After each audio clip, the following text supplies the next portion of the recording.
Hello friends, welcome in NEET PG 2024. What will be the impact of delayed counseling on round 1 to round 3?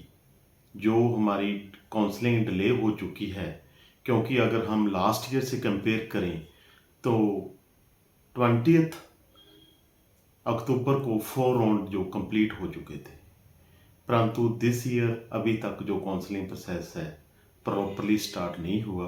क्योंकि counselling process start होने से पहले सबसे पहले MCC का information bulletin आता है, उसका प्रॉपर शेड्यूल आता है, सभी स्टेट्स उस शेड्यूल को अडॉप्ट करते हैं और सबसे पहले ऑल इंडिया का फर्स्ट राउंड होता है। उसके बाद जो 1 वीक तो 10 डेज के डिफरेंस में जो स्टेट्स के जो राउंड होते हैं, इसी तरह जो प्रॉपर सिस्टम में चलता है।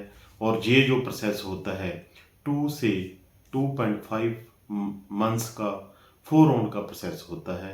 हो सकता है कि दिस टाइम ये 2 मंथ्स का 4 राउंड का प्रोसेस रहे, परंतु अभी तक जो काउंसलिंग प्रोसेस है प्रॉपरली स्टार्ट नहीं हुआ। क्या ये जो डिले काउंसलिंग हुई है, इतनी ज़्यादा डिले हो चुकी है, इसका इम्पैक्ट जो हमारा राउंड 1 है, राउंड 2 है एंड राउंड 3 पर पड़ेगा और कितना पड़ेगा? देखो, जो डिले काउंसलिंग हुई है इसका इम्पैक्ट राउंड 1 और राउंड 2 और राउंड 3 में बिल्कुल पड़ेगा और इसमें आपको पॉजिटिव शिफ्ट देखने को मिलेगी। पॉजिटिव शिफ्ट मिलने देखने को क्यों कैसे मिलेगी? क्योंकि बहुत स्टूडेंट्स जो कॉर्नर पर बैठे हैं, जिन्हें लगता है कि शायद हमें जो सीट मिल जाए, कोई गवर्नमेंट सीट मिल जाए, जहाँ वो प्राइवेट को जाने के लिए हेजिटेट कर रहे हैं, अभी वो सोच रहे हैं क्यों ना हम नीट पीजी 2025 के बारे में सोचें, क्यों ना हम INICT जो नवंबर में हो रहा है उसके बारे में सोचें और उन्हें जो अपनी प्रेपरेशन है जो नीट पीजी 2025 की एंड INICT की जो शुरू कर दी है, क्योंकि बहुत नेड़े आ रहा है। जैसे नवंबर में तो ये है विद कुछ डेज से ही रहते हैं, उसके बाद जो मार्च ऑनवर्ड कोई भी डेट जो नीट पीजी 2025 की आ सकती है। इसीलिए क्योंकि कुछ कॉलेज की देखो सीट्स भी जो रिड्यूस हुई है, परंतु जो सीट इंक्रीज हुई है उनका जो प्रॉपर डाटा तो अभी तक नहीं आया, परंतु जो सीट्स इंक्रीज हुई है लगभग 4000 के करीब सीट्स इंक्रीज हुई है, जैसे गवर्नमेंट की पहले न्यूज़ आई। और वो सीट्स किस ब्रांच की कितनी हुई है, किस कॉलेज की कितनी हुई है, वो जब तक सीट मैट्रिक्स अपलोड नहीं होता कुछ नहीं मालूम होगा भी कितनी बड़ी है। परंतु सीट्स बिल्कुल बड़ी है। पॉजिटिव शिफ्ट जरूर रहेगी, राउंड 1 में भी रहेगी, राउंड 2 में भी रहेगी, राउंड 3 में रहेगी। हो सकता है कि गवर्नमेंट का जो इंफॉर्मेशन बुलेटिन आता है उसमें कुछ रूल्स ऐसे हों, क्योंकि सीट ब्लॉकिंग जो हमारे देश में कुछ रूल एंड रेगुलेशन ऐसे हैं जिसके कारण जो सीट ब्लॉकिंग काफ़ी होती है। राउंड फर्स्ट जो फ्री एग्जिस्ट होता है, मोस्टली स्टेट्स में भी होता है, ऑल इंडिया में भी होता है, उसके कारण जो सीट ब्लॉकिंग फर्स्ट राउंड में तो होती ही होती है, उसके बाद सेकंड राउंड में एंड थर्ड राउंड में सीट ब्लॉकिंग के कारण जो सीट्स है काफ़ी देर तक ऐसे ही ब्लॉक हो जाती हैं। परंतु हो सकता है कोई ऐसा रूल आए जिससे सीट ब्लॉकिंग कम हो। जो सीट इंक्रीज हुई है, जैसे स्टूडेंट्स का लेट काउंसलिंग का जो मानना है जो डाइवर्ट हो रहा है नीट पीजी 2025 के लिए या INICT के लिए, इसके कारण कुछ जो पॉजिटिव ट्रेंड जरूर देखने को मिलेगा। और उसके बाद जो round 4th and round 5th होता है, 5th फेयर होता है, अगर सीट्स वेकेंट रहें 4th राउंड में तो आपको बिल्कुल ही 100% जो पॉजिटिव राउंड मिलेगा। उसमें पॉजिटिव राउंड क्यों मिलेगा? क्योंकि स्टूडेंट्स दिस ईयर बहुत स्टूडेंट्स डी बार हुए हैं, चाहे वो ऑल इंडिया हो या स्टेट्स हो, उसके कारण आपको जो पॉजिटिव ट्रेंड जरूर अच्छा पॉजिटिव ट्रेंड मिलेगा। मैं फ्रेंड्स यही कहूँगा कि फर्स्ट राउंड कुछ टाइट जरूर होता है, जैसे आप सोचते हैं उसी तरह नहीं होता फर्स्ट राउंड, क्योंकि सभी स्टूडेंट्स फ्री एग्जिस्ट होने के कारण multiple states and all India में अप्लाई करते हैं, जिसके कारण जो फर्स्ट राउंड होता है वो टाइट होता है। और जो सेकंड राउंड होता है वो फिर भी काफ़ी पॉजिटिव में होता है।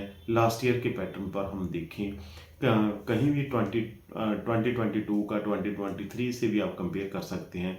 उसी तरह जो थर्ड राउंड होता है वो काफ़ी अच्छा राउंड होता है सभी के लिए। मैं सभी स्टूडेंट्स को यही कहता हूँ कि थर्ड राउंड तक जरूर जाइए। थर्ड राउंड तक आपको कोई सीट अच्छी मिल सकती है, क्योंकि फोर्थ राउंड में सभी स्टूडेंट्स नहीं जा सकते, क्योंकि टर्म्स एंड कंडीशंस ही ऐसी होती हैं।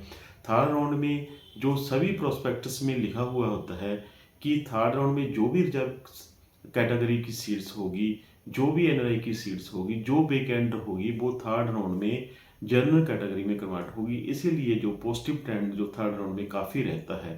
परंतु लास्ट ईयर क्या हुआ था कि थर्ड राउंड से पहले 0 परसेंटाइल होने के कारण जो सीट्स जो कन्वर्ट होनी थी, जनरल कैटेगरी को कन्वर्ट होनी थी, वो नहीं हुई, बहुत कम हुई, जिसके कारण ज़्यादा जो पॉजिटिव ट्रेंड देखने को नहीं मिला। डिपेंड करता है, इसीलिए इसका भी असर जरूर रहेगा। क्या रिवाइज कट ऑफ कितनी होती है, क्या जीरो तो नहीं होती। अगर जीरो होती है तो फिर उसका भी इम्पैक्ट है, जो पॉजिटिव साइड कम जाता है, इसीलिए उसका भी इम्पैक्ट पड़ता है। और जो रिवाइज कट ऑफ है कब आएगी, जैसे बहुत स्टूडेंट्स का जो क्वेश्चन होता है भी कब आएगी, कितनी होगी। देखो ये सभी डिपेंड करता है भी कितनी सीट्स वेकेंट है उस स्टेज पर, और गवर्नमेंट पे कितना प्रेशर है, स्टूडेंट्स का कितना प्रेशर है, ये सभी पर, और कॉलेज वालों का कितना प्रेशर है, उस पर डिपेंड करता है कि जो रिवाइज कट ऑफ है कितनी जाएगी, या क्या जीरो होगी या नहीं। जीरो जो परसेंटाइल है वो वन टाइम ईयर था, लास्ट ईयर हुआ है, चांसेस कम है, परंतु डिपेंड करता है गवर्नमेंट पर, उस पर हम कुछ नहीं बोल सकते। परंतु जो काउंसलिंग प्रोसेस है, जो सभी काफ़ी ईगरली वेट कर रहे हैं कि काउंसलिंग प्रोसेस कब शुरू होगा। जैसे बार बार वीडियो आती है कि आज हो जाएगा, कल हो जाएगा। देखो काउंसलिंग प्रोसेस है, अब तो बिल्कुल क्लियर है कि सुप्रीम कोर्ट के केस के बाद ही होगा।